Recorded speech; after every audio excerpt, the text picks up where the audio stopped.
Dzień dobry Państwu, Zbigniew Trybuła. Kolejny dzień warsztatów naukowych Lato z Helem, 2 lipca. Serdecznie witam wszystkich oglądających nasze warsztaty naukowe Lato z Helem. Dzisiejszym gościem i wykładowcą będzie pan profesor doktor habilitowany Szymon Malinowski z Uniwersytetu Warszawskiego. I nim przedstawię sylwetkę pana profesora, który będzie mówił o klimacie, jak to działa, to jeszcze raz dziękuję naszym sponsorom, bo bez sponsorów te warsztaty naukowe już 37 nie mogłyby się odbyć. Ze względu na panującą pandemię niestety mamy w trybie online, ale mam nadzieję, że w przyszłym roku już spotkamy się na żywo. Dziękujemy operatorowi gazociągów przesyłowych Gaz-System, Polskiemu Górnictwu Naftowemu i Gazownictwu, no i oczywiście Polskiej Akademii Nauk. Dziękujemy za patronat burmistrza gminy i miasta Odolanów, jak również Polskiego Towarzystwa Fizycznego, oddział w Poznaniu. Proszę Państwa, pan profesor Szymon Malinowski jest polskim fizykiem atmosfery, jest członkiem, korespondentem Polskiej Akademii Nauk, a od 2016 roku do chwili obecnej jest dyrektorem Instytutu Geofizyki na Uniwersytecie Warszawskim. Związany z Warszawą, bo tam skończył studia na Wydziale Fizyki w 1982 roku. Następnie doktorat uzyskał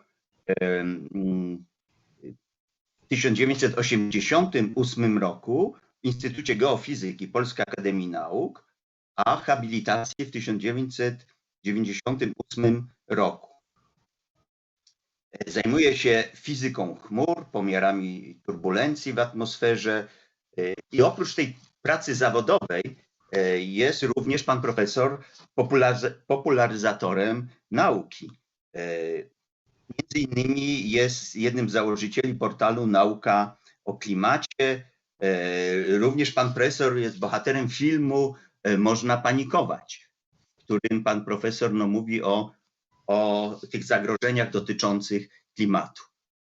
Także panie profesorze, bardzo dziękujemy, że pan profesor przyjął nasze zaproszenie i będziemy z uwagą słuchać wykładu pana profesora.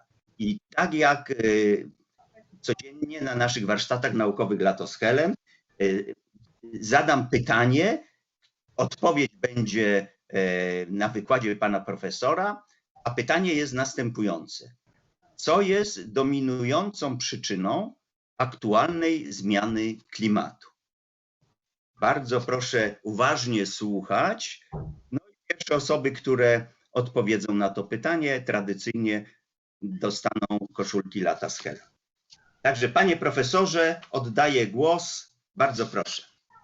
Dziękuję panu, dziękuję państwu i opowiem o tym, jak działa klimat i także troszeczkę o zagrożeniach związanych z tą aktualną zmianą klimatu. I jako że jestem fizykiem, to będziemy tutaj patrzeć na klimat z punktu widzenia fizyki, podstawowych zasad, praw fizyki, które rządzą naturą. I może spojrzymy na klimat troszeczkę inaczej niż się spodziewamy na początku, bo popatrzymy sobie na naszą planetę w Układzie Słonecznym, a tak naprawdę to spojrzenie dotyczy wszystkich planet, które nie mają istotnego źródła ciepła i które krążą wokół gwiazd, które są tymi istotnymi źródłami ciepła w postaci promieniowania. Bo jak państwo wiedzą, każde ciało o temperaturze większej niż zero absolutne wysyła promieniowanie termiczne. I to promieniowanie ma pewne cechy związane z temperaturą tego ciała. Ogólnie im wyższa temperatura, tym krótsze długości fali, a energia taka jednostkowa jest proporcjonalna do 4 potęgi temperatury. I teraz reakcje termojądrowe wewnątrz Słońca Przemiany wodorów hel powodują rozgrzanie, to są reakcje silnie egzotermiczne, powodują rozgrzanie gwiazdy, która wysyła tak zwane promieniowanie krótkofalowe. Tak zwane, bo to jest w języku fizyki atmosfery, znane nam promieniowanie słoneczne. Zresztą nasze oczy wyewoluowały w tym promieniowaniu, przyzwyczaiły się je odbierać i to promieniowanie niesie ze sobą energię.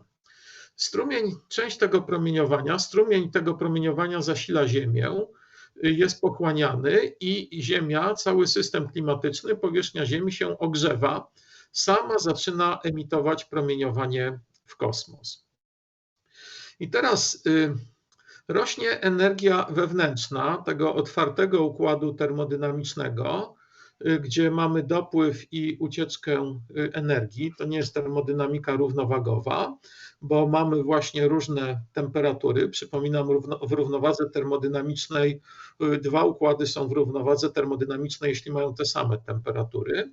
I teraz temperatura Ziemi rośnie w momencie, kiedy ilość energii absorbowanej przez planetę jest większa niż ilość energii emitowanej. I na odwrót. Bo rośnie energia wewnętrzna, gdy ilość energii absorbowanej rośnie szybciej niż rośnie bardziej, przerasta ilość energii emitowanej, a temperatura jest miarą energii wewnętrznej w systemie termodynamicznym. I to jest prawda dla wszystkich planet i tak naprawdę obserwując, czy w jakiś sposób mając informacje o strumieniach energii z obserwacji astronomicznych, astronomowie obliczają, która z planet odkrytych przez nich mogłaby się nadawać do życia. Wyobraźmy sobie taką sytuację, kiedy te strumienie są równe. I na tym obrazku mamy takie schematyczne przedstawienie naszej planety jako naszego domu, do którego dostarczany jest pewien strumień ciepła z elektrociepłowni i ucieka pewien strumień ciepła w kosmos. I w tej równowadze tych strumieni mamy wewnątrz jakąś temperaturę, powiedzmy przyjemną, albo troszkę za chłodną, albo cokolwiek. Tutaj jest przestrzeń kosmiczna.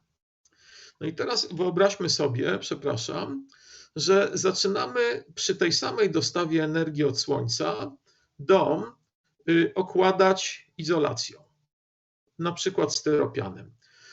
Gdy przyklejamy pierwsze płyty styropianu, w zasadzie nic się nie zmienia. Kiedy bardzo szybko okleimy cały dom styropianem, to ucieczka ciepła na zewnątrz zostanie spowolniona, prawda? Czyli mamy taką sytuację, że mniej energii ucieka niż jest dostarczane do systemu termodynamicznego. Ale temperatura w środku zaczyna rosnąć, ucieczka ciepła przez ściany rośnie i w pewnym momencie dochodzimy do sytuacji, gdzie mamy takie same strumienie energii jak na początku, natomiast w środku będzie cieplej. To teraz, żeby popatrzeć na strumienie energii, które mamy w naszym systemie klimatycznym na powierzchni Ziemi, na każdy metr kwadratowy naszej planety od Słońca dochodzi średnio 340 watów na metr kwadratowy. Natomiast jeżeli sobie popatrzymy na strumień ciepła energii geotermalnej od środka Ziemi, to widzimy, że on jest zaniedbywalny w stosunku do strumienia energii słonecznej. A jeżeli popatrzymy, jak podgrzewamy tą powierzchnię Ziemi, na przykład spalając paliwa kopalne, no to ten strumień jest równy połowie ciepła geotermalnego. Mając w głowie te liczby, spróbujmy zrobić taki najprostszy możliwy rachunek bilansu energii i temperatury planety. To jest coś, co astronomowie nazywają temperaturą efektywną planety. I zróbmy najprostsze możliwe obliczenie. Mamy tutaj stałą słoneczną, czyli strumień energii docierającej od Słońca, na metr kwadratowy powierzchni tuż nad atmosferą i on wynosi około 1360 watów na metr kwadratowy. On oświetla powierzchnię, która jest równa kołu wielkiemu naszej planety. Jeżeli promień planety wynosi R, pi r kwadrat to jest to pole albo to pole, strumień energii słonecznej to jest ta wielkość i ułamek A to jest albedo, ułamek energii, jaki jest odbijany w kosmos. 1 minus albedo jest pochłaniane, czyli to jest strumień energii pochłaniany przez naszą planetę. I jeżeli przyjmiemy, że Ziemia jest ciałem doskonale czarnym, to znaczy promieniuje to swoje promieniowanie termiczne w pewien idealny sposób, to możemy sobie oszacować czy obliczyć wartość temperatury równowagowej, tej temperatury, która wynika z równowagi energii. Spróbujmy obliczyć, ile energii powinna taka Ziemia emitować w kosmos. Taka Ziemia będzie emitowała z całej swojej powierzchni, tak, bo się obraca, kiwa się w cyklu rocznym i w sumie cała jej powierzchnia jest oświetlona i ogrzana do jakiejś temperatury i emituje w kosmos z powierzchni 4 pi r kwadrat, 4 razy więcej niż tutaj. Promieniowanie, które jest proporcjonalne do 4 potęgi temperatury zgodnie z prawem Stefana Boltzmana, to jest stała Stefana Boltzmana. Jeżeli oba strumienie energii są takie same, to możemy sobie obliczyć tą temperaturę emisyjną planety. Porównujemy to równanie z tym równaniem i dostajemy bardzo prosty wzór na temperaturę emisyjną planety. 1 minus A, stała słoneczna i tutaj jest taka podstawowa stała fizyczna, stała Stefana Boltzmana, która zresztą wynika z prawa Plancka. Jeżeli podstawimy wartość eksperymentalną albedo, to znaczy, że około 30% promieniowania słonecznego jest odbijane i zrobimy rachunek, wyjdzie nam temperatura emisyjna 255 kelwinów. To jest, proszę Państwa, minus 18 stopni Celsjusza. No, to jest trochę inna temperatura niż na powierzchni Ziemi. Dobra, zastanówmy się, jakie mogą być zmiany temperatury efektywnej w momencie, kiedy zmienia się dopływ energii od Słońca wskutek zmian aktywności słonecznej. Tutaj jest kilka rekonstrukcji z tej zmiany aktywności słonecznej, czyli zmiany, tak naprawdę zmiany tej stałej słonecznej, ona nie jest stała, tylko jej zmienności, rekonstrukcji z tego powodu, że tak naprawdę ten strumień energii mierzymy od bardzo niedawna, dosyć dokładnie. Natomiast wiedząc, że on jest w pewnym stopniu związany z liczbą tak zwanych plam na Słońcu, możemy dokonać pewnych rekonstrukcji. Tu jest cała seria różnych rekonstrukcji. Widać, że starsze rekonstrukcje, jeżeli popatrzymy sobie na okres, kiedy obserwowaliśmy Słońce i mamy informacje o liczbie plam słonecznych od czasów Galileusza, to widać, że stare rekonstrukcje dają troszeczkę większą zmienność w dopływie tej energii słonecznej, nowsze mniejszą, ale jeżeli przyjmiemy, tutaj napisałem 362, powinien napisać 1360,5 plus minus wat na metr kwadratowy, no to prawie w zasadzie byliśmy w zakresie całej zmienności, jaka jest możliwa. No więc jeżeli sobie weźmiemy tą zmienność w dopływie energii słonecznej, zobaczymy, że ta zmienność powoduje 0,05 stopnia Kelwina fluktuacji tej temperatury emisyjnej. Czyli mamy dwa fakty. Jeden taki, że temperatura na powierzchni Ziemi jest dużo wyższa niż wynika z temperatury emisyjnej i że ta zmienność w dopływie energii od Słońca to powoduje bardzo niewielkie zmiany w równowagowej sytuacji. To teraz wyobraźmy sobie dwa ciała niebieskie, które są zanurzone w tym samym strumieniu energii słonecznej. Ziemię i Księżyc. Powierzchnia Księżyca trochę przypomina powierzchnię Sahary. Już widzimy tutaj od razu, że te ciała są bardzo różne i nawet na tym zdjęciu, na podstawie tego zdjęcia możemy sobie wyobrazić, że klimat, czyli warunki panujące na powierzchni każdego z tych ciał będą dramatycznie różne.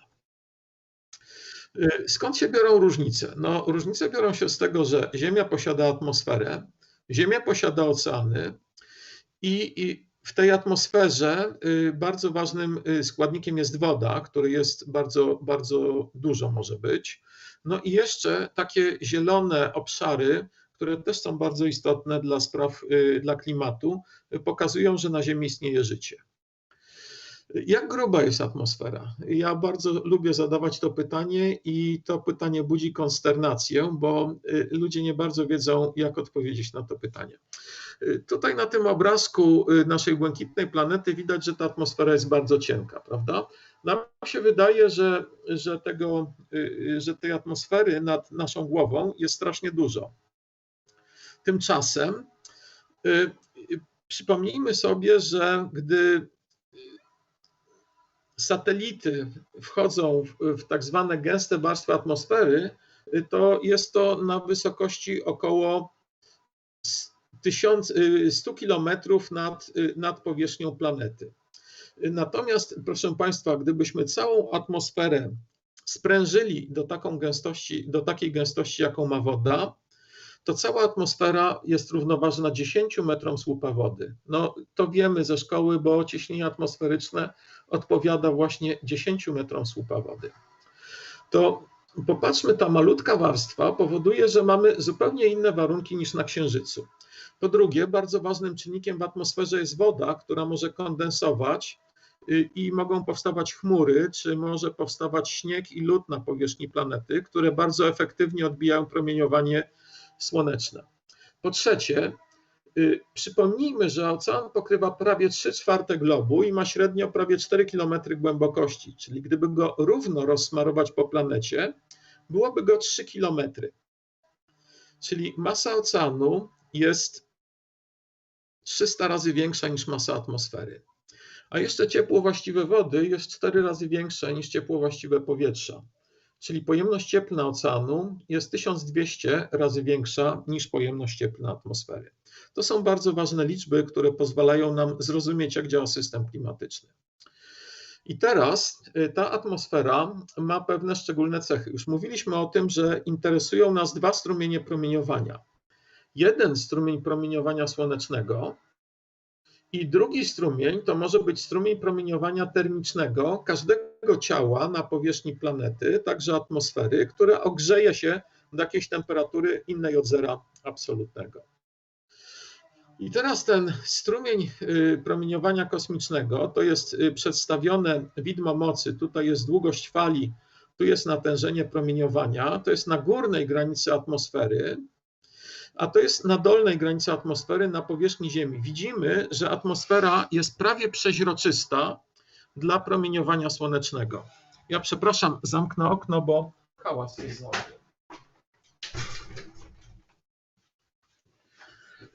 Natomiast dla tych temperatur, które mamy w atmosferze i blisko powierzchni Ziemi, mamy zupełnie inne długości fali promieniowania, zupełnie inne energie kwantów. I te kwanty w tym zakresie promieniowania reagują tylko z gazami, które mają 3 atomy w cząsteczce i więcej, bo one mogą być pochłaniane przez takie właśnie cząsteczki, te związane z tak zwanymi wzbudzeniami oscylacyjno-rotacyjnymi. I teraz atmosfera jest prawie nieprzeźroczysta dla tego promieniowania podczerwonego, tego promieniowania długofalowego. Tutaj widzimy obraz Ziemi w promieniowaniu podczerwonym i tylko widać pewne fragmenty, które jesteśmy w stanie rozpoznać. Bardzo duża część tego promieniowania podczerwonego emitowanego z powierzchni Ziemi jest pochłaniana w atmosferze. Atmosfera się ogrzewa od tego promieniowania i sama emituje to promieniowanie.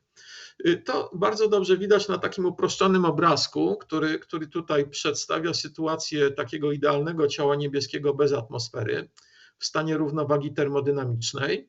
Strumień energii od Słońca i strumień uciekający w kosmos mają być sobie równe i stąd wynika temperatura efektywna. I tak naprawdę jest na Ziemi powyżej atmosfery.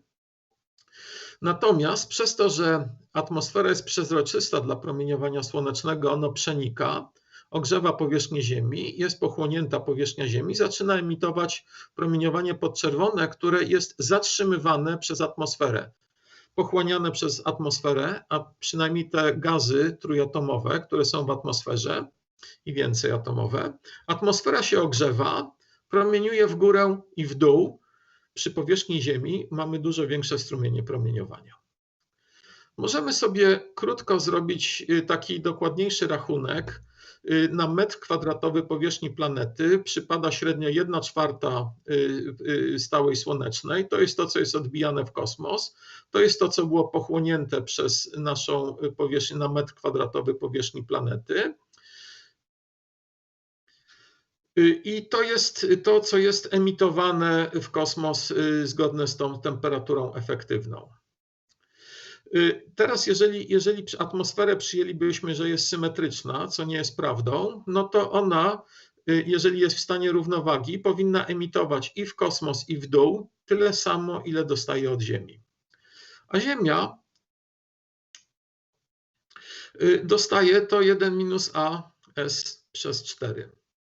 Czyli porównując to, cośmy tutaj policzyli, z tym, cośmy tu policzyli, możemy zobaczyć, że temperatura powierzchni Ziemi będzie pierwiastek 4 stopnia z 2, temperatura efektywna. Czyli wyjdzie nam około 303 kelwinów. To jest troszkę za dużo, no ale to jest taki idealny model. Jak widzieliśmy, atmosfera jest trochę przepuszczalna, a poza tym jest niesymetryczna. Popatrzmy sobie na te strumienie promieniowania, które są mierzone u nas na dachu Instytutu Geofizyki w Warszawie. I to jest jakiś dzień z lipca ubiegłego roku i dochodzi promieniowanie słoneczne. Nie jesteśmy na równiku, nawet w środku lata to słońce nie jest dokładnie nad nami. Widać, że w ciągu około południa te strumienie promieniowania osiągają maksymalną wartość. Chmury czasami zmniejszają dopływ energii od słońca. Natomiast tutaj Państwo mogą zobaczyć strumienie promieniowania podczerwonego, dochodzące od atmosfery z góry i emitowane z powierzchni Ziemi do góry. Jak powierzchnia Ziemi się ogrzeje od Słońca, no to silnie emituje promieniowanie do góry. Atmosfera się ogrzewa, jest troszkę cieplejsza i emituje promieniowanie w dół. Proszę zobaczyć, te strumienie promieniowania to są około 400 watów na metr kwadratowy, a potrafią być większe. Maksymalne strumienie promieniowania słonecznego, całkowite maksimum, no to jest stała słoneczna. Tak naprawdę może być więcej. Jak mamy dwie chmury z boku i słońce świeci po środku, to ono świeci na wprost i także może odbijać się od chmur.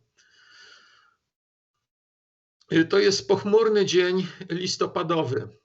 Tutaj mogłoby być nawet 300 watów na metr kwadratowy, ale w pochmurny dzień dochodzi średnio 30-40 watów na metr kwadratowy, ale od efektu cieplarnianego 370 watów na metr kwadratowy dochodzi. Takie rachunki przeprowadzone średnio dla całej Ziemi, ja nie mam za dużo czasu, żeby omawiać ten obrazek. Tutaj jest, że tak powiem, rysunek zaczerpnięty z poprzedniego raportu IPCC. On się niewiele zmienił, jest bardzo dokładnie to wszystko mierzone. Pokazują, że nasza planeta absorbuje więcej niż emituje w kosmos. Ta nierównowaga to jest około 0,6 W na metr kwadratowy. Tak naprawdę dzisiaj już wynosi około 1 W na metr kwadratowy. Taka poprawka ukazała się tak naprawdę 2 tygodnie temu do dokładnych obliczeń. I oczywiście tą nierównowagę możemy mierzyć z kosmosu i możemy mierzyć też na powierzchni Ziemi. Dlaczego możemy mierzyć na powierzchni Ziemi? Dlatego, że znakomita część tej nadwyżki energii ląduje w oceanie, który pokrywa 3/4 globu i prawie nie odbija promieniowania słonecznego. Tylko 1% ląduje w atmosferze, troszkę służy rozpuszczaniu lodu i trochę jest pochłaniane przez powierzchnię Ziemi. I teraz, jeżeli mamy znakomity system pomiarowy, który pływa po oceanie, nurkuje w głąb, mierzy profile temperatury i wilgotności, i zasolenia i wysyła drogą satelitarną informacje o tym, jaka jest temperatura wody, ile ciepła w niej się zgromadziło. Każdy może sobie sprawdzić dla każdego z tych czujników dane nasze i aktualne, one są otwarte i wszędzie dostępne. i porównamy to z obserwacjami satelitarnymi, to widzimy, że mamy dużą zgodność tego, jak Ziemia absorbuje właśnie promieniowanie słoneczne. No i ta nierównowaga rzeczywiście sięga w tej chwili 1 wata na metr kwadratowy.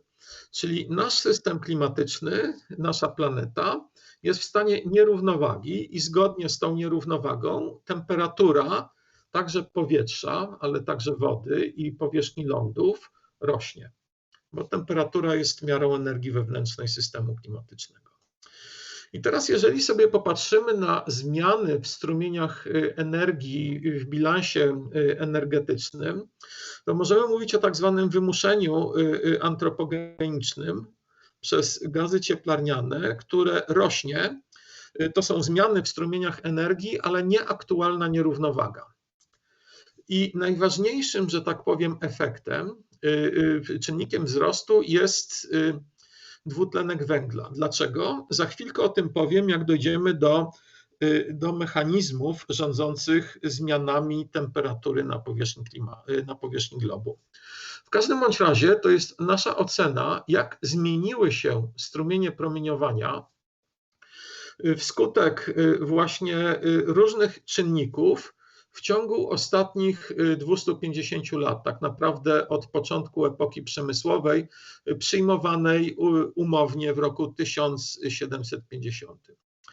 I tutaj są czynniki, to co jest tutaj po prawej stronie, to są te czynniki, które wpływają na ogrzewanie planety, wpływają na ten bilans w ten sposób, że więcej energii zostaje w systemie. Tu po lewej stronie od zera te czynniki, które powodują, że mniej energii zostaje w systemie. I proszę zobaczyć, wszystkie czynniki związane z tym, że mniej energii zostaje w systemie, są związane z obecnością w atmosferze cząstek, które rozpraszają promieniowanie słoneczne w kosmos, zwiększają albedo, praktycznie wszystkie, albo zmieniają chmury, ja się troszkę tym zajmuję, albo zmieniliśmy powierzchnię Ziemi, tak że odbija troszkę więcej promieniowania słonecznego, wzrosła troszeczkę stała słoneczna, natomiast to, co przede wszystkim zatrzymuje energię w systemie klimatycznym, to są te gazy cieplarniane, które mają właśnie 3 atomy w cząsteczce i więcej. I bardzo dobrze rozumiemy, które z tych gazów cieplarnianych jak działają. Trochę gorzej rozumiemy takie gazy, które krótko żyją w atmosferze. Najgorzej rozumiemy efekty związane z chmurami. Natomiast proszę zobaczyć, to wymuszanie radiacyjne, jak to się nazywa w języku fizyki atmosfery, podwaja się co mniej więcej 30 lat. I to jest mniej więcej proporcjonalne do wzrostu gospodarczego o 3% rocznie, który jest proporcjonalny do wzrostu zużycia paliw kopalnych. To, co mamy w tej chwili w atmosferze, to mamy taką sytuację, że obudowujemy naszą planetę izolacją, dopływ energii jest mniej więcej stały, temperatura jej się podniosła, ale nie na tyle, żeby ucieczka ciepła skompensowała, że tak powiem, żeby zaistniał stan równowagi. Mamy stan nierównowagi i możemy to pokazać w inny sposób. To zmiany strumieni od początku epoki przemysłowej to jest mniej więcej 3,2 wata na metr kwadratowy antropogenicznych, z czego także z powodów antropogenicznych wpuszczamy do atmosfery więcej aerozoli, zmieniamy chmury i zmieniamy albedo terenu. Czyli to jest wpływ netto 2,2 wata na metr kwadratowy. Trochę tego zostało skompensowane wzrostem emisji z Ziemi z tego powodu, że wzrosła temperatura, ale mamy cały czas nierównowagę radiacyjną, która prowadzi do dalszego wzrostu temperatury powierzchni planety. No i teraz po tym takim bardzo prostym spojrzeniu na system klimatyczny musimy zrobić kolejny krok do przodu i zastanowić się, Od czego mogą te strumienie promieniowania zależeć? I od czego mogą zależeć właśnie zmiany temperatury globu i tak naprawdę wszystkie zmiany klimatu? Otóż możemy sobie podzielić wszystkie czynniki, które odpowiadają za zmiany klimatu, na dwie grupy. Jedna grupa to są tak zwane wymuszenia, czyli oddziaływania, które pochodzą z zewnątrz systemu klimatycznego. I co to jest w ogóle system klimatyczny? Już troszeczkę powiedziałem na ten temat. To są te wszystkie rzeczy, to są te wszystkie elementy, które są na powierzchni Ziemi. To znaczy atmosfera, ocean, gleba i biosfera. I wszystkie czynniki, które pochodzą spoza tego podukładu naszego układu ziemskiego, na przykład wulkanizm, na przykład ruch kontynentu, na przykład zmienność składu atmosfery w związku z działalnością wulkaniczną i wietrzeniem skał, to jest wymuszenie z wnętrza Ziemi. Może zmieniać się orbita i Ziemia może być w różny sposób nachylona do Słońca i to jeszcze tak, że będzie bardziej nachylona, tak, że będzie bardziej oświetlana część oceaniczna albo część lądowa w ciągu roku. Może zmieniać się aktywność słoneczna. Więc to są wszystko wymuszenia. I jest jeszcze jedno wymuszenie, które, jeżeli rozumiemy, na czym polegają właśnie gazy cieplarniane, jest takim bardzo specyficznym wymuszeniem i które nigdy nie istniało w historii geologicznej planety i jest związane z tym, że właśnie ludzie zmieniają skład atmosfery, właśnie dokładając do atmosfery, tak naprawdę spalając pewne elementy skał osadowych, które w długim procesie odłożyły się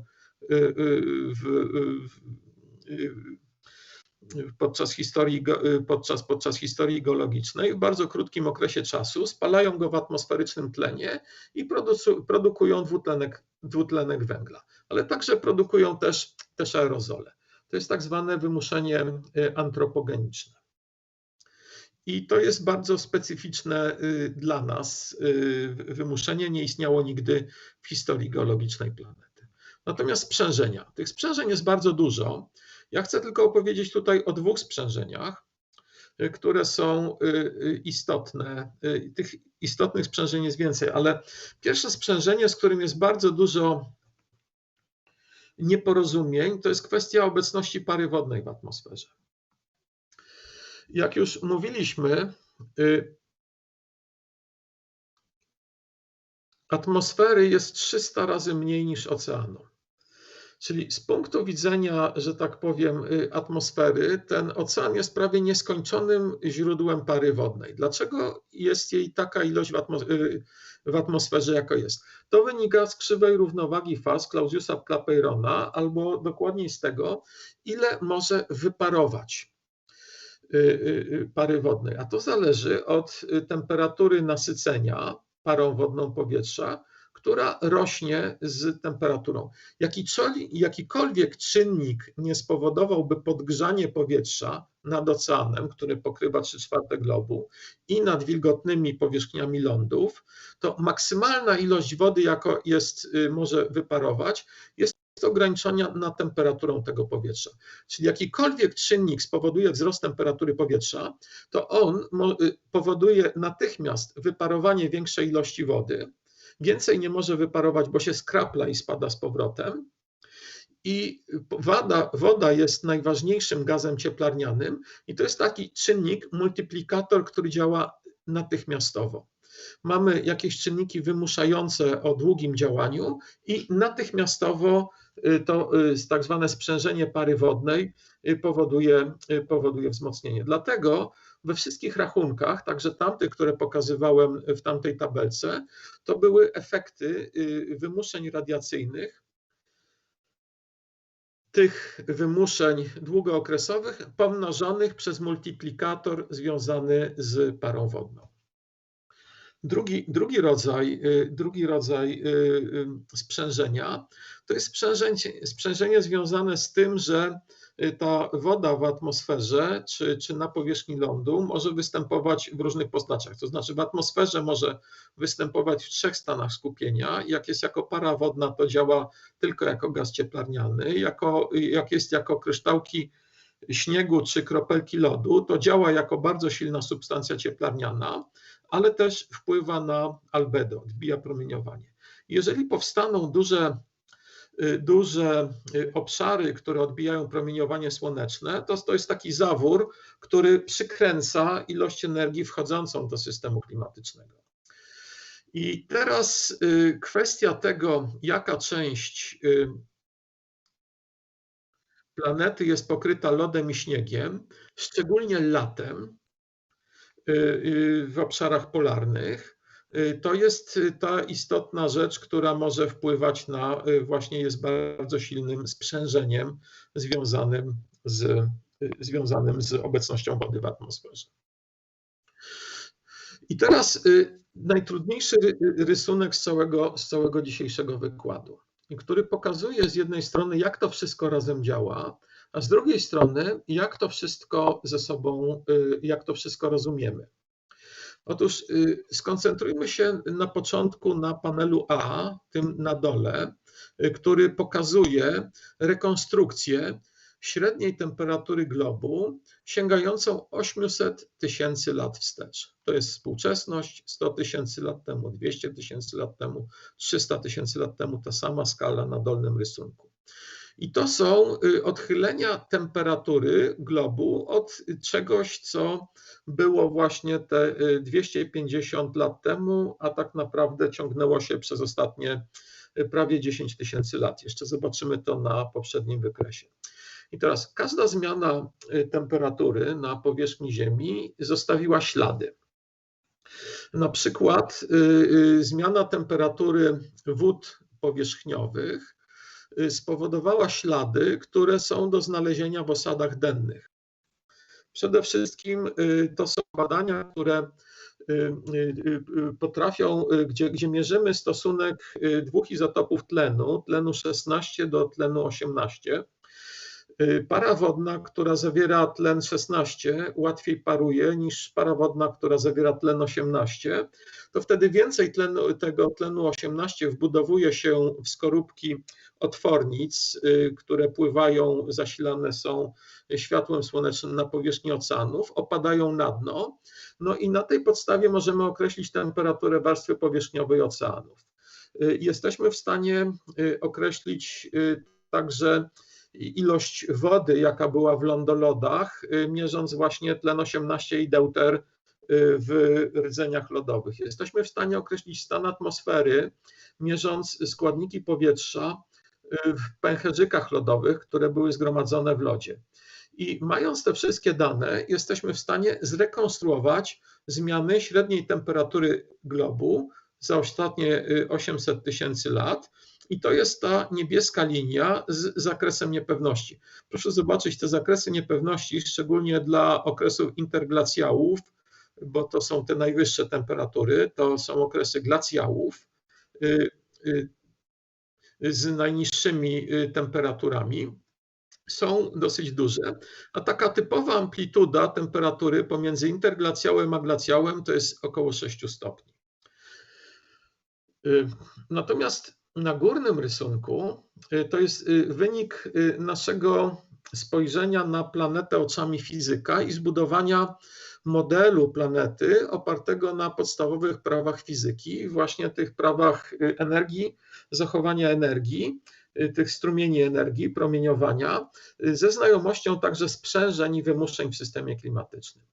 I to jest wynik symulacji numerycznej, która została uzyskana w ten sposób, że zbudowaliśmy model planety i biorąc dane od astronomów, włożyliśmy wymuszenia orbitalne związane z tak zwanymi cyklami Milankowicza, czyli za zmianami kształtu orbity i tego, jak Ziemia jest pochylona w stosunku do Słońca.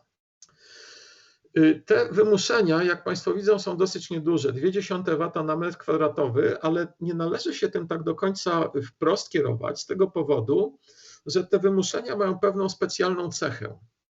jeżeli sobie wrócimy do tego obrazka, który mamy tutaj, widzimy, że dookoła bieguna północnego, który jest przez duży czas przykryty lodem, który się trochę zmienia, jest miejsce, na którym może się zdeponować śnieg i lód. W niektórych miejscach się zdeponował, w innych nie.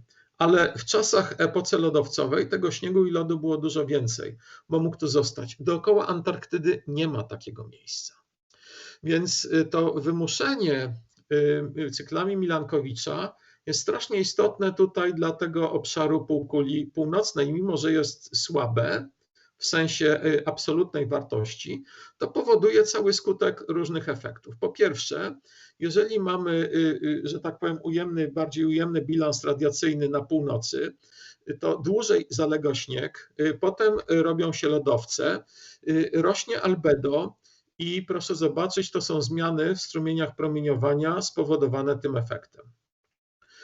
Po drugie, w zimniejszym klimacie jest trochę więcej pyłu, który odbija, jest mniej roślinności, więcej pyłów, który odbija więcej promieniowania słonecznego. Ten pył także możemy zrekonstruować w danych z rdzeni lodowych. Po trzecie, w zimnej wodzie lepiej rozpuszczają się gazy atmosferyczne, w tym gazy cieplarniane, przede wszystkim dwutlenek węgla. Jak jest zimna woda w oceanach, mniej dwutlenku węgla jest w powietrzu. Jak dodamy te wszystkie wymuszenia, te wszystkie sprzężenia spowodowane tym wymuszeniem, dostaniemy tą krzywą na dole, w której wynika ta czerwona zmiana średniej temperatury globalnej. Czyli to jest, że tak powiem, jak potrafimy odtworzyć i zrozumieć elementy. Proszę zobaczyć, że niewielkie wymuszenia przyłożone we właściwy sposób spowodowały bardzo duże zmiany przez całą kaskadę sprzężeń, bo więcej lodu, niższy poziom morza, więcej pyłu w atmosferze, mniej gazów cieplarnianych. Czasami się mówi, no tak, kiedyś zmiany koncentracji gazów cieplarnianych w atmosferze poprzedzały zmiany temperatury i to jest prawda, bo było to spowodowane tym, że te zmiany były sprzężeniem. Natomiast my uruchomiliśmy wymuszenie przez gazy cieplarniane, antropogeniczne wymuszenie przez te gazy cieplarniane, właśnie wydobywając węgiel, który zgromadzony był przed dziesiątkami milionów lat czy setkami milionów lat w skałach osadowych i spalając go w powietrzu. I tak naprawdę my w tej chwili jesteśmy największym wymuszeniem działającym na klimat, co widać tutaj na tych rysunkach. W porównaniu z naturalnymi wymuszeniami, na przykład związanymi z aktywnością słoneczną, czy z wymuszanymi cyklami Milankowicza, to są 0,2 czy 0,3 wata na metr kwadratowy. Te nasze wymuszenia są o rząd wielkości bądź 2 rzędy wielkości większe.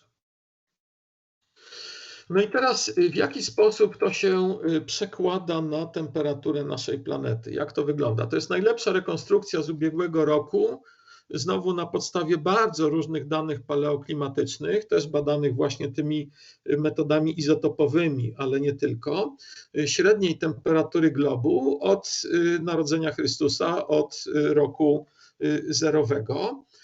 I mieliśmy mniej więcej stałą temperaturę, która efekty związane z wielkimi erupcjami wulkanicznymi, przyjmuje się, że ta erupcja zachwiała i była jednym z przyczyn upadku Cesarstwa Ziemskiego i potem tak zwanego ciemnego średniowiecza.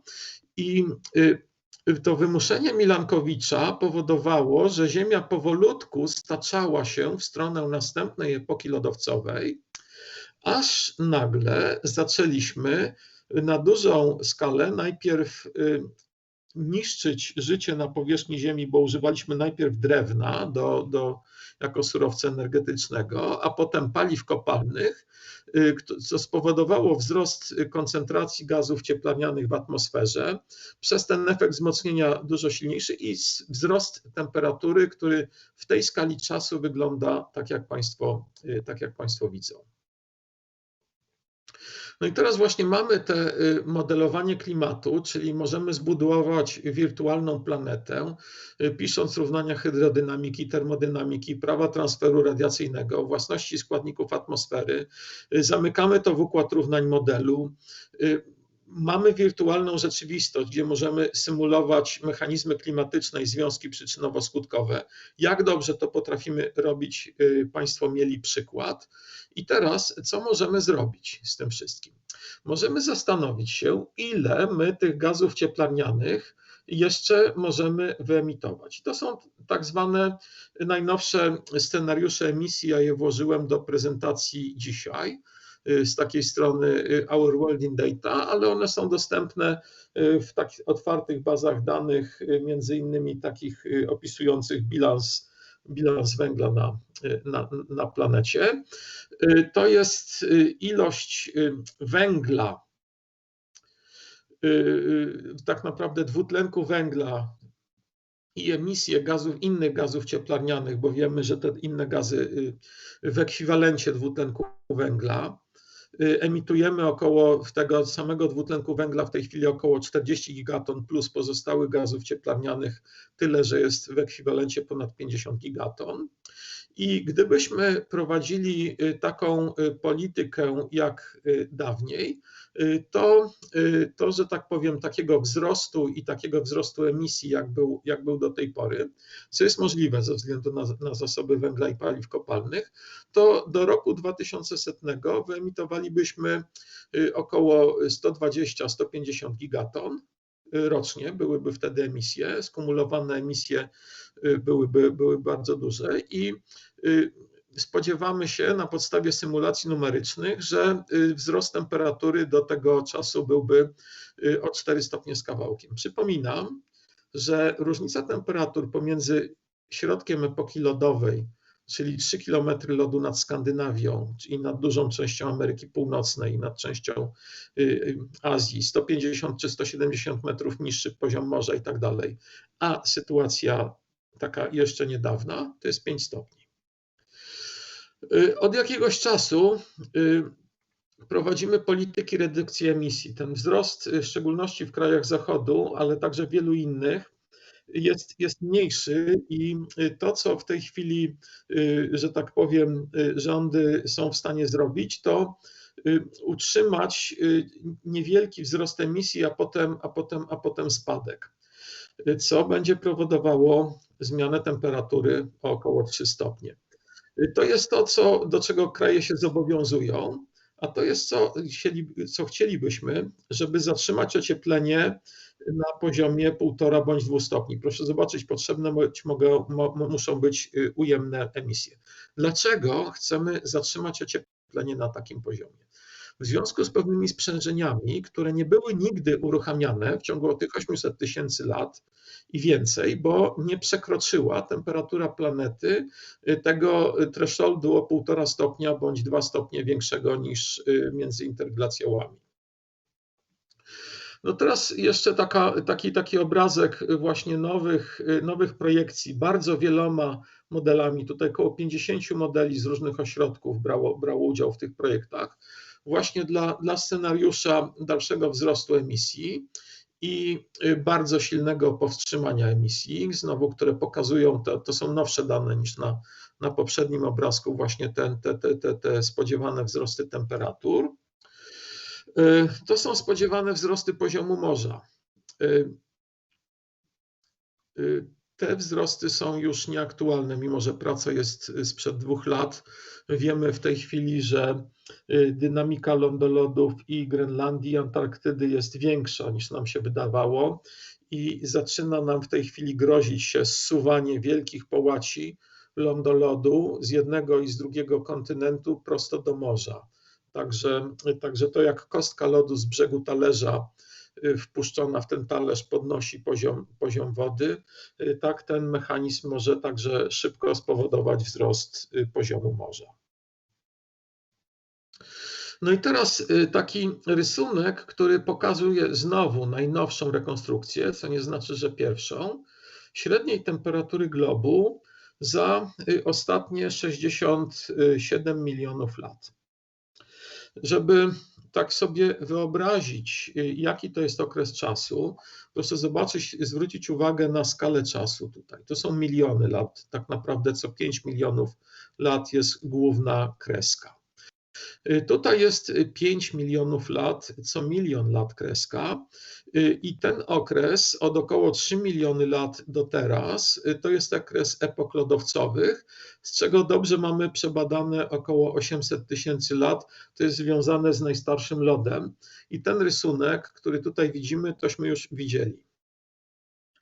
Te ostatnie 400 tysięcy lat to tylko 4 interglaciały. Tutaj jest kolejna skala czasu, zmiana skali czasu i to jest wyjście z poprzedniego interglacjału i właśnie ten stabilny okres holocenu, stabilnych temperatur i spadku i gwałtownego wzrostu, który tutaj jest znowu rozwinięty. I tu są scenariusze emisji, które już nie zatrzymują się w roku 2100, tylko sięgają roku 2300 i mówią o odpowiednich wzrostach klimatu. Gdybyśmy emitowali według tego scenariusza business as usual, albo, o czym zaraz powiem, grozi nam to sytuacją, że możemy w ciągu 200 lat odrobić, w cudzysłowie, cały proces spadku średniej temperatury globu związanego ze spadkiem zawartości dwutlenku węgla i innych gazów cieplarnianych, który był spowodowany efektem fałdowania alpejskiego, a tak naprawdę przede wszystkim wypiętrzenia Tybetu i Himalajów, uderzenia subkontynentu indyjskiego w płytę azjatycką. Tutaj jest wahnięcie temperatury, które spowodowało spadek, to znaczy koniec epoki dinozaurów. W dół niewielkie wahnięcie meteorytem, a potem w górę wielkie wahnięcie przez emisje wulkaniczne, które spowodowały powstanie właśnie tak naprawdę subkontynentu indyjskiego, trapów Dekanu. Więc jak Państwo widzą, staliśmy się najsilniejszym graczem w systemie klimatycznym na przestrzeni i mamy potencjał działać dużo silniej niż natura w ciągu dużo krótszego okresu czasu. Proszę zauważyć, że obecna koncentracja gazów cieplarnianych, które w tej chwili wynoszą 410 cząstek na milion, tak jak tutaj, to są koncentracje, które odpowiadają sytuacji sprzed epok lodowcowych i z okresu, kiedy było znacznie mniej lodu na Antarktydzie i na półkuli północnej. I to jest zgodne z tym, co obserwujemy w tej chwili, jeśli idzie o właśnie stan lądolodów, który się bardzo gwałtownie zmienia. Ale problem polega na tym, że my jesteśmy w stanie przekroczyć te 2 stopnie Celsjusza w stosunku do tych epok przedprzemysłowych i spowodować całą serię procesów, które wypuszczą do atmosfery kolejne porcje gazów cieplarnianych, które już nie będą wynikały z antropogenicznego, ze spalania gazów cieplarnianych, tylko z tego, że będzie zanikała biosfera albo że materia organiczna, która jest zamrożona w takiej wiecznej, w takiej lodówce, zamrażarce poniżej zera, zacznie się utleniać i albo rozkładać beztlenowo i emitować dwutlenek węgla bądź metan. Także właśnie zanik lasów związany ze zmianą klimatu powoduje znowu spadek ilości materii organicznej, która zawiera węgiel, który znowu w postaci utleniania dostanie się do atmosfery. Te wszystkie rzeczy są związane właśnie z cyrkulacjami atmosferycznymi i oceanicznymi, które redystrybuują wodę i ciepło. Ja nie mam czasu o tym mówić, ale mamy w tej chwili taką sytuację, że to jest taki rysunek z pracy, która tak obrazowo pokazuje nasze wybory.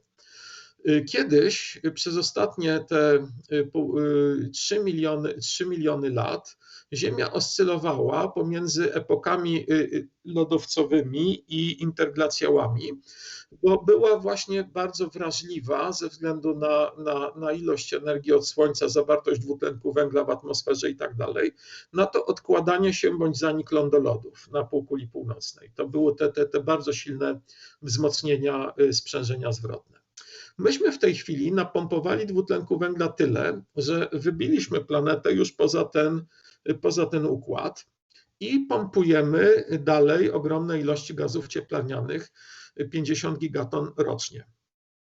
I teraz albo przestaniemy pompować i utrzymamy Ziemię w tym stanie, albo Ziemia przekroczy tak zwany próg planetarny, kiedy uruchomią się te dodatkowe sprzężenia zwrotne, które przerzucą nam tą naszą planetę do stanu dosyć podobnego, jaki był te 50 milionów lat temu. I to może się zdarzyć stosunkowo szybko. Więc ja swój wykład zakończę cytatem z pracy, która ukazała się w roku mojego urodzenia, gdzie właśnie Hans West to był fizyk jądrowy, Roger Revelle to był badacz oceanów, którzy właśnie badali rozpuszczalność dwutlenku węgla w oceanie i jego wymianę pomiędzy oceanem i atmosferą, korzystając z tych metod izotopowych. I oni w tej pracy, która jest dosyć mało znana w Polsce, natomiast jest, że tak powiem, taką kanoniczną pracą, jeśli idzie o klimat, napisali takie zdanie. I tak ludzkość prowadzi teraz jedyny w swoim rodzaju eksperyment geofizyczny, który nigdy nie wydarzył się w przeszłości, ani nie będzie mógł być w przyszłości powtórzony. W ciągu kilku stuleci zwracamy atmosferze i oceanowi węgiel odłożony przez naturę w skałach osadowych w procesie, który trwał setki milionów lat. No i teraz pytanie, przed którym dziś stoimy, to jest takie: czy potrafimy odzyskać kontrolę nad tym eksperymentem? I ja w tym miejscu zakończę swój wykład. Bardzo dziękujemy, panie profesorze, za piękny wykład. Wykład fizyka i widzieli tutaj państwo i słyszeli o tych różnych mechanizmach, że zmiana klimatu to nie jest taki prosty mechanizm, a tutaj mówił do was specjalista, który doskonale się na tym zna, więc teraz czas jest na pytania. Bardzo proszę.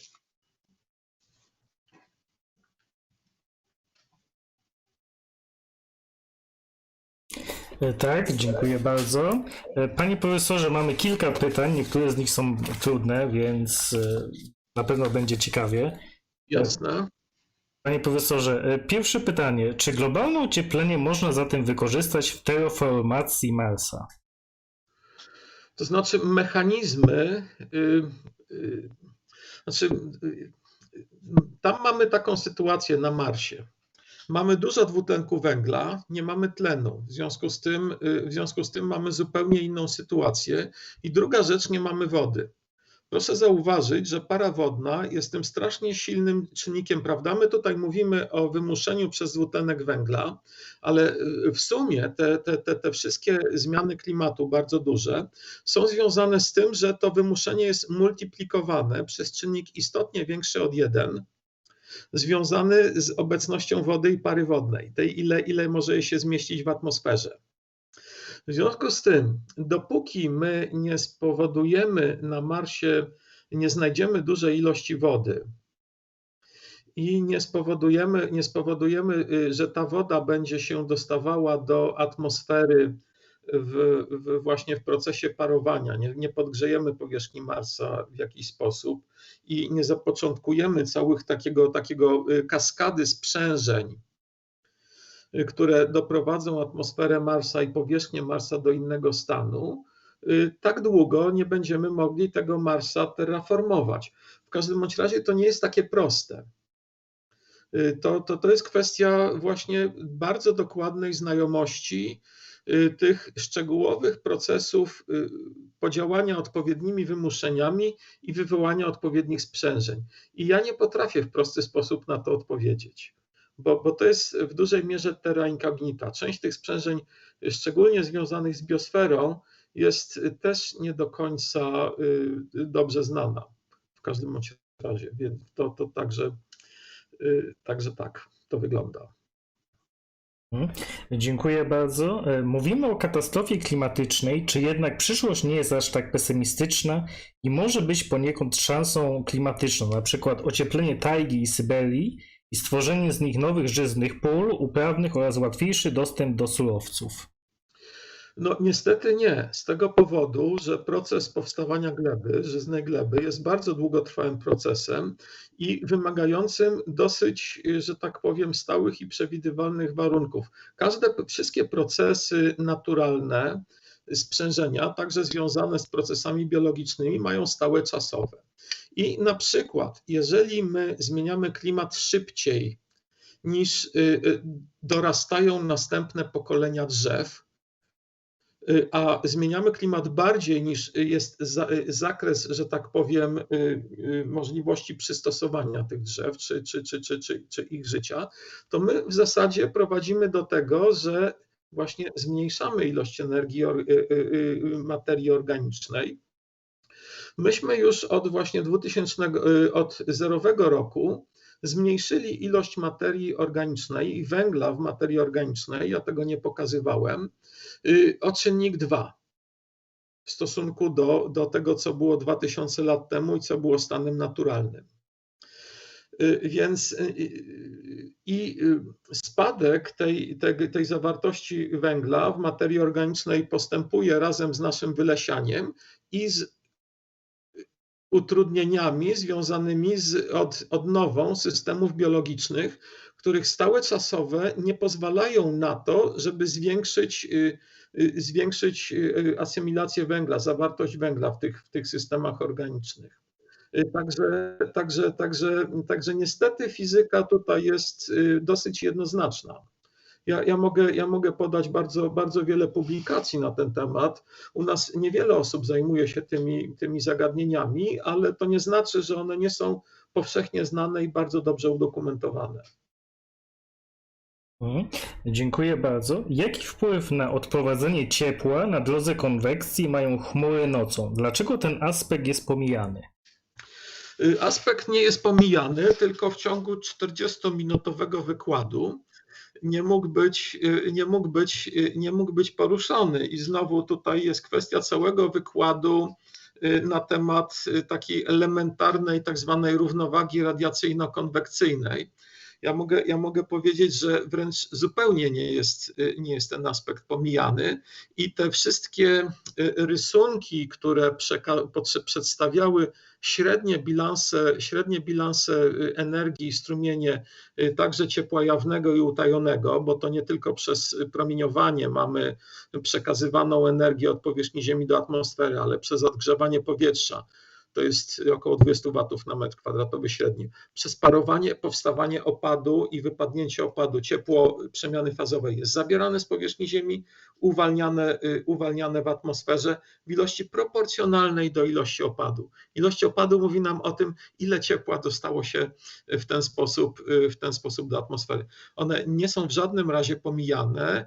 I ja mogę powiedzieć tyle, że 1,5 roku temu braliśmy udział w takim największym eksperymencie geofizycznym na świecie, który pewne aspekty tego zjawiska badał na subtropikalnym Atlantyku, żeby powiedzieć o skali przedsięwzięcia. No ono jest porównywalne z wielkimi eksperymentami fizyki cząsteczkowej, tak? To jest kilkanaście lat przygotowań, to jest 3000 badaczy na miejscu, kolejnych 20 czy 30 tysięcy dookoła. To jest ogromna ilość sprzętu, samolotów badawczych, statków, satelity w trybie specjalnym i tak dalej. Te rzeczy nie są w żadnym razie pomijane. Kolejne pytanie troszeczkę kosmiczne. Czy możemy regulować temperaturę Ziemi, tworząc gęstą strefę nisko orbitujących satelitów luster? Coś jak sfera Dysona.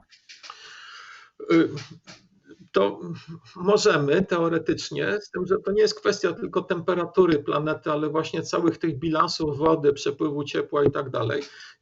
Ja kilka lat temu, jak Państwo wejdą na portal Nauka o Klimacie i wstukają hasło w wyszukiwarkę geoinżynieria, to tam relacjonowałem taki, znowu na podstawie literatury, różne możliwości geoinżynieryjne, które mamy i zapewniam Państwa, że one nie wyglądają różowo. Teoretycznie można zrobić bardzo wiele rzeczy, natomiast w praktyce na przykład ilość energii, którą musielibyśmy zużyć, żeby uruchomić taki system, jest taka, że to w ogóle nie ma najmniejszego sensu. Poza tym chciałem zwrócić uwagę jeszcze na jedną bardzo ważną rzecz, że to nie jest to spojrzenie takie tylko przez te strumienie energii jest spojrzeniem uproszczonym, co widać świetnie po cyklach Milankowicza, prawda? Bardzo niewielkie strumienie w dopływie energii, ale w określonym miejscu powodują całą kaskadę sprzężeń o czynnik bądź 2, o 10 razy większych w różnych obszarach globu. I na przykład takie próby, które są stosunkowo łatwe do zrobienia technicznego, rozpylenia aerozolu w stratosferze, co mamy, że tak powiem, prototypy w postaci bardzo dużych wybuchów wulkanicznych, na przykład prowadzą do strasznej deregulacji całego cyklu wodnego, czyli krótko mówiąc, nagle na ogromnych połaciach globu przestajemy mieć możliwość uprawy żywności i ogromne ilości lasów giną. Więc przez ten właśnie sprzężenia nasze możliwości odpowiedzi wcale nie są takie duże, aczkolwiek możemy niektóre z nich wykorzystać. Dziękuję bardzo. Jeden z naszych uczestników ma taką tezę, może nie potrzebujemy polityki redukcji CO2, a polityki redukcji populacji. Dlaczego nie ma korelacji z liczbą ludności? Jest korelacja z liczbą ludności, natomiast proszę zauważyć tak, że za mniej więcej 90% emisji CO2 odpowiada 10% ludności. Więc ta korelacja jest, ale z tymi, którzy najwięcej emitują. W związku z tym, jeżeli odwrócić to pytanie, to bardzo niewielka redukcja populacji mogłaby tutaj w dramatyczny sposób zmienić sytuację. Więc to nie jest takie proste. Znowu są prace na temat tak zwanej carrying capacity planety, gdzie pokazuje się, że przy odpowiednim działaniu populacja, którą mamy, mogłaby całkiem dobrze na tej planecie egzystować. Właśnie tak zwane sprzężenia pomiędzy systemem ludzkim a klimatycznym. W tej chwili próbujemy dołożyć dodatkowy moduł jakby do tych modeli systemu ziemskiego, który pokazuje różnego rodzaju oddziaływania pomiędzy systemem ludzkim, systemem przyrodniczym i klimatycznym. I takie prace już są. Kolejne pytanie. W takim razie, jakie nowoczesne projekty walki z emisją CO2, zmianami klimatycznymi pan profesor wskazałby jako najbardziej obiecujące? To znaczy, reguła jest bardzo prosta. Wszystko, co prowadzi do redukcji emisji, jest pozytywne i wszystko, co prowadzi do zachowania bądź wzrostu i bioróżnorodności, jest pozytywne. Na przykład pierwszą rzeczą, gdyby wszyscy przesiedli się na samochody elektryczne, ale które ważą 40 kg, a nie 2 tony, bo proszę zauważyć, my po to, żeby przewieźć 10 kg zakupy albo własne siedzenie, za przeproszeniem, rozpędzamy 2 tony żelastwa i dysypujemy ciepło, to z punktu widzenia, że tak powiem, efektywnego wykorzystania energii dla zrobienia sobie dobrze, zaspokojenia potrzeby przemieszczenia się czy zrobienia, to jest kompletny absurd. I możemy w ten sposób spojrzeć na w zasadzie prawie wszystkie działania w naszym otoczeniu. My po prostu kompletnie nie myślimy o tym, ile energii jest potrzebne do tego, żeby zrobić jakiś ważny dla nas proces, a ile my energii zużywamy w sposób beznadziejny. Zużywamy w sensie dysypujemy na ciepło, spalamy paliwa kopalne i tak dalej. Więc tych metod jest bardzo dużo. Więc to jest jakby pierwszy element.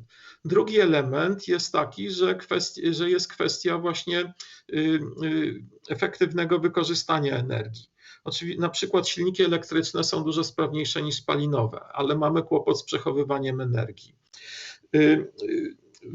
Możemy pozyskiwać energię elektryczną z nieemisyjnych źródeł energii, czyli trochę z fotowoltaiki, jest kłopot z przechowywaniem, ale możemy ją wykorzystywać wtedy, kiedy słońce świeci.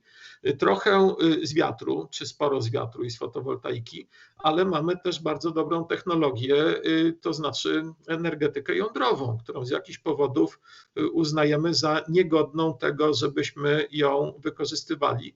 Podczas kiedy wszystkie badania, łącznie z ostatnimi, że tak powiem, badaniami na zlecenie Komisji Europejskiej, bo są różnego rodzaju przepychanki, czy ją uznawać za ekonomiczną, czy ekologiczną, czy nie, pokazują, że to jest jeden z najekologiczniejszych rozwiązań. I one po prostu leżą, te rozwiązania, na stole. Oczywiście mamy nadzieję, że wymyślimy inne metody, chociażby związane z fuzją, prawda, z helem, ale to jest śpiewka przeszłości. My w tej chwili musimy zredukować emisję do zera w ciągu 30 lat po to, żeby tych 2 stopni nie przekroczyć, bo jeśli przekroczymy, to jest bardzo duża szansa, że uruchomią się te dodatkowe sprzężenia zwrotne. I tutaj to jest bariera fizyczna, którą przed nami stoi, czyli mamy wszystkie technologie, używamy je w idiotyczny sposób i z niektórych nie korzystamy. Kolejne pytanie. Jak duży negatywny wpływ na efekty cieplarniane mogą mieć gazy zamknięte w lodowcach, które niewątpliwie teraz zostają uwalniane? Czy mogłoby to spowodować klimatyczną pętlę? I tutaj użytkownik doprecyzuje, że chodzi mu głównie o gazy zamknięte w lodowcach na terenach Kanady.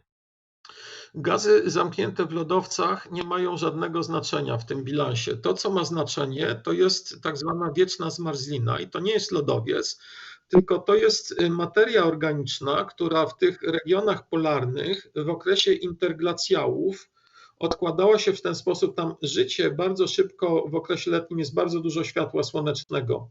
Rośnie, rozwija się, rośliny jednoroczne, które potem zamierają i zamarzają w okresie zimowym. I przyrasta nowa warstwa roślin, korzystając z dwutlenku węgla w powietrzu, zamykając tam węgiel. I tego typu proces trwa w interglacjałach przez kilka milionów lat i zgromadziła się tam jak w lodówce, gdzie wkładamy w zamrażalniku materia organiczna, która ten węgiel może uwolnić. I teraz, ponieważ znowu z powodów, których nie miałem czasu powiedzieć, te rejony arktyczne ocieplają się najszybciej, to krótko mówiąc, sytuacja wygląda tak, jakbyśmy wzięli tą całą materię organiczną, wyjęli z lodówki i ona zaczyna się roztapiać. Jak się roztapia, to także następuje rozkład tej materii, czyli utlenianie, jeżeli materia jest nieprzykryta wodą, czyli emisja dwutlenku węgla między innymi, albo rozkład beztlenowy, czyli emisja metanu, który jest silniejszym gazem cieplarnianym, a potem w atmosferze rozkłada się do dwutlenku węgla.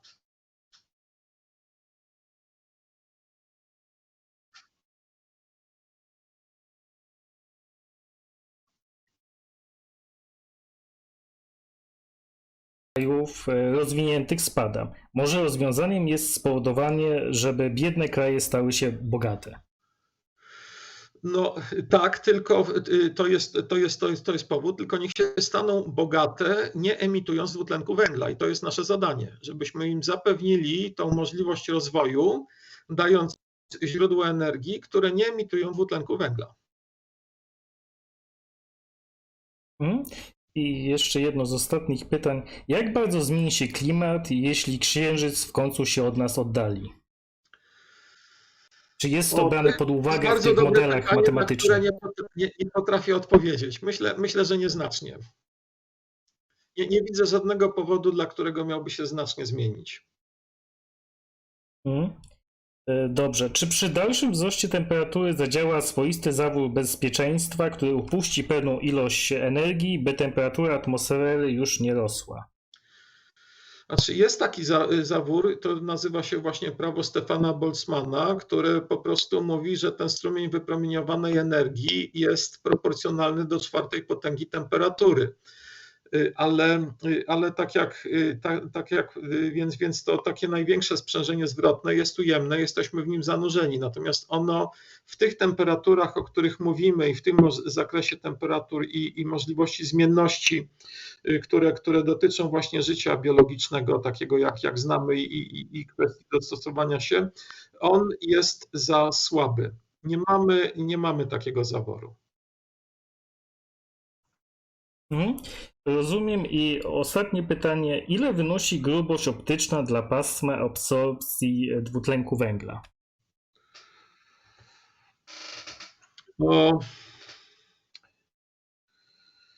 To jest źle postawione pytanie z tego powodu, że to nie w ten sposób się oblicza i działa. Grubość optyczną możemy po pierwsze, odpowiedź jest różna dla różnych pasm. Po drugie, zależy od temperatury powietrza ze względu na tak zwane poszerzenia temperaturowe linii widmowych.